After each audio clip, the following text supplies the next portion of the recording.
Film की शुरुआत होती है और हम एक लड़की को देखते हैं जो कि समुद्र में बहकर एक आइलैंड के किनारे पर आ गई थी।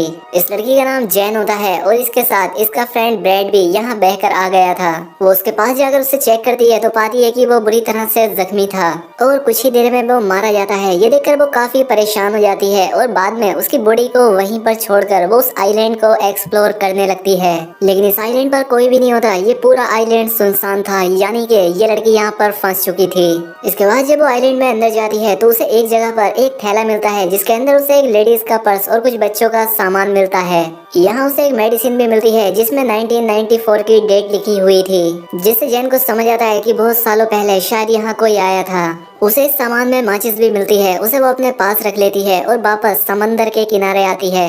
उसे वहाँ पर गिरा हुआ एक बड़ा सा खोखला पेड़ दिखता है। ये देख जैन को आइडिया आता है कि रात में वो अपनी सेफ्टी के लिए इसे सोने के लिए यूज कर सकती है। खैर अब यहाँ पर जैन अपनी पहली रात गुजारती है और सुबह होने पर उठकर वो देखती है कि समुद्र के किनारे कई सारी मछलियाँ बहकर आ गई थी। उसमें एक छोटी शार्क भी थी जिसका आधा शरीर खाया हुआ था। वो यहाँ से अपने खाने के लिए कुछ मछलियाँ ले लेती है। तभी जैन की नजर एक जगह पर जाती है जहाँ पर कि 3 लोगों की कब्र थी।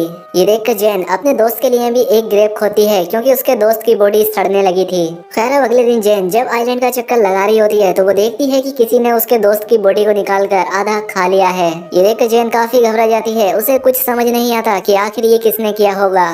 उसे लगता है कि जरूर ये काम किसी जानवर का है जो कि इस आइलैंड पर रहता होगा, इसीलिए वो एक लकड़ी को नोकीला करती है और अपने लिए एक हथियार बनाती है। इसके बाद वो आइलैंड के बाहर बैठकर उस जानवर का इंतजार करने लगती है। खैर अब रात हो जाती है और अब जैन को नींद आने लगती है, लेकिन वो जानवर अभी तक यहाँ नहीं आया था। अगले दिन जैन की आँख खुलती है और वो समंदर में एक सूटकेस को देखती है। वो सूटकेस को लेने के बारे में सोचती है, इसलिए वो समंदर में जाकर उस सूटकेस को ले लेती है। तभी उसे नीचे कुछ महसूस होता है, इसलिए वो नीचे जाकर देखती है तो यहाँ पर उसे एक बड़ा सा होल दिखता है, जिसे देखकर वो काफी हैरान हो जाती है। खैर अब वो बाहर आकर उस सूटकेस को खोल कर देखती है। उसके अंदर उसे कुछ जूते और कुछ कपड़े मिलते हैं जिन्हें वो पहन लेती है। जब रात होती है तो जैन उस सामान को चेक करने लगती है और उसे उसमें कुछ फोटोज दिखते हैं। वो उन्हें देखने लगती है और समझ जाती है कि यहाँ पर कोई फैमिली छुट्टियाँ बिताने के लिए आई थी, जिसमें एक कपल और उनके 2 बच्चे थे। तभी जैन के ऊपर से एक प्लेन गुजरता है। ये देखकर जैन अपनी फ्लेयर गन चलाती है, लेकिन इसका कोई फायदा नहीं होता क्योंकि तब तक वो प्लेन जा चुका था।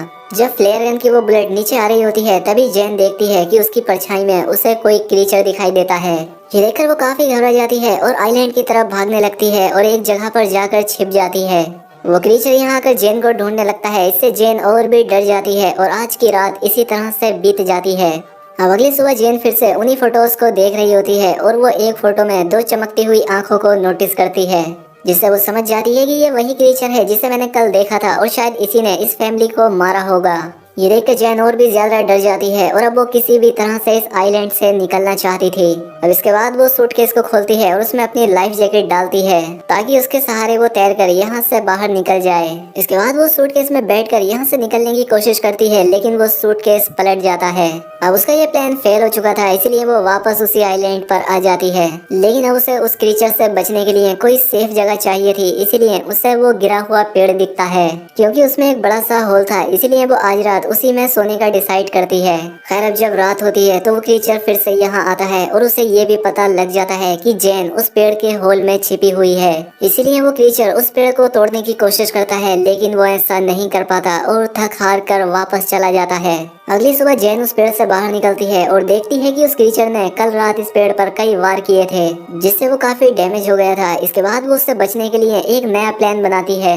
वो समंदर से कुछ बड़ी मछलियाँ पकड़ती है और उन्हें वहीं एक पेड़ पर टांग देती है।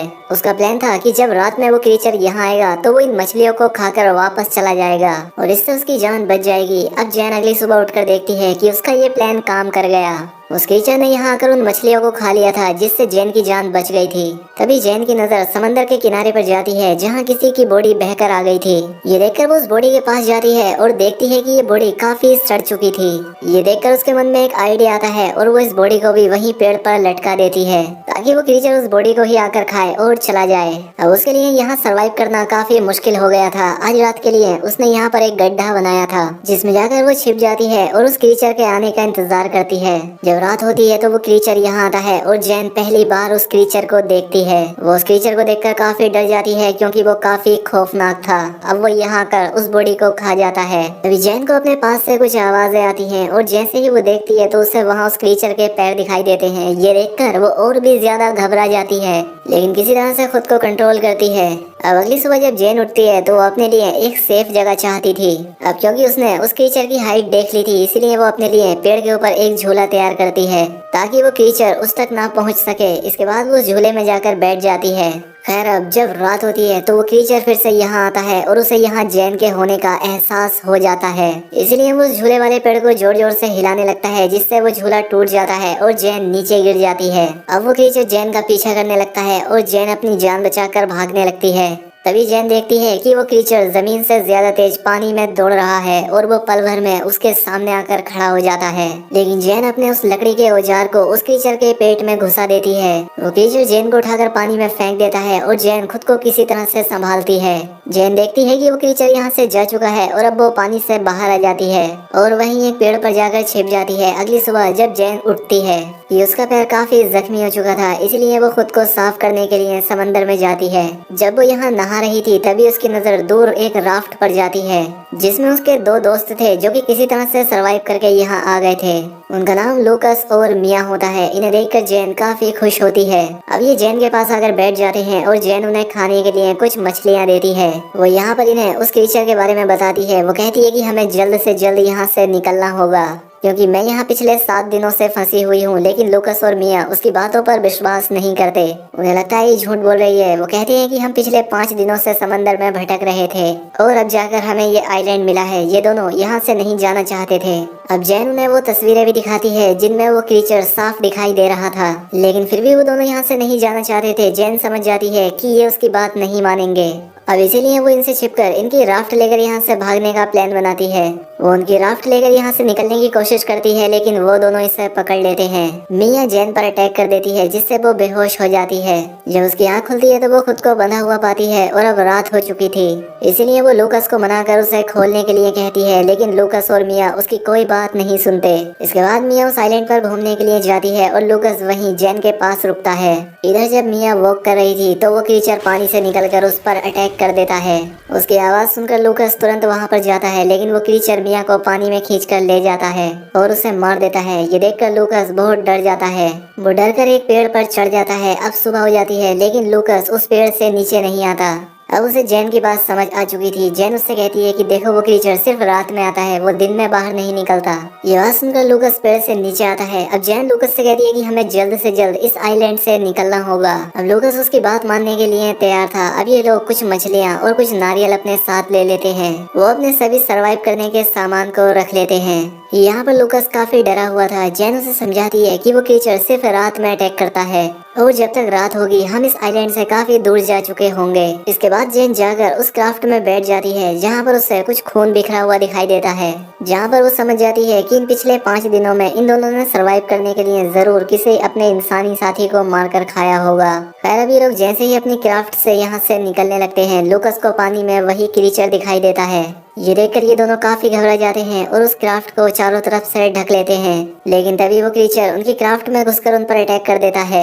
ये देखकर लूकस उस फ्लेयर गन से उस पर अटैक करता है, लेकिन वो क्रीचर जैन को पकड़कर अपने साथ ले जाता है। जैन के पास एक नाइफ था जिसे निकालकर वो उस क्रीचर पर कई बार अटैक करती है। लेकिन तभी लूकस भी जैन को बचाने के लिए पानी में आ जाता है। ये देखकर वो क्रीचर जैन को छोड़ देता है और लूकस को पकड़ लेता है। वो उसे लेकर अपने उस बड़े से होल में चला जाता है। ये देखकर जैन किसी तरह से तैरकर फिर से उसी आइलैंड पर पहुंच जाती है। जैन को लूकस की मौत का काफी दुख होता है, इसीलिए वो उस क्रीचर का सामना करने का डिसाइड करती है। इसके बाद वो वहाँ पड़ी लकड़ियों से कई सारे नुकीले हथियार बनाती है, लेकिन ये औजार उससे कम नुकीले लगते हैं, इसीलिए वो वहाँ की ग्रेव को खोदती है और उसमें से कंकाल को निकालकर उनसे काफी नुकीले हथियार बनाती है। वो उस क्रीचर को आग में जलाने का प्लान बनाती है, इसीलिए वो वहाँ पड़ी सूखी झाड़ियों को इकट्ठा करती है और उनसे घेरा बनाती है। अब उसने अपने ट्रैप को तैयार कर लिया था। खैर अब कुछ देर के बाद रात होती है और वो क्रीचर यहाँ आता है, वो भी उसी जगह पर जहाँ उसने ट्रैप लगाया था।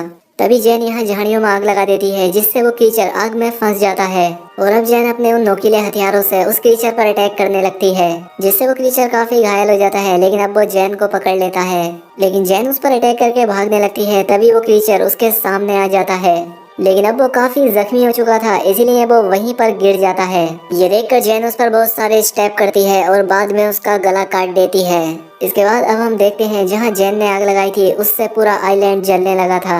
यानी कि अब इतनी बड़ी आग को देखकर कोई ना कोई जैन को बचाने के लिए यहाँ जरूर आ जाएगा, इसलिए जैन ने ऐसा किया था। और अब इसी के साथ ये मूवी यहाँ पर खत्म हो जाती है।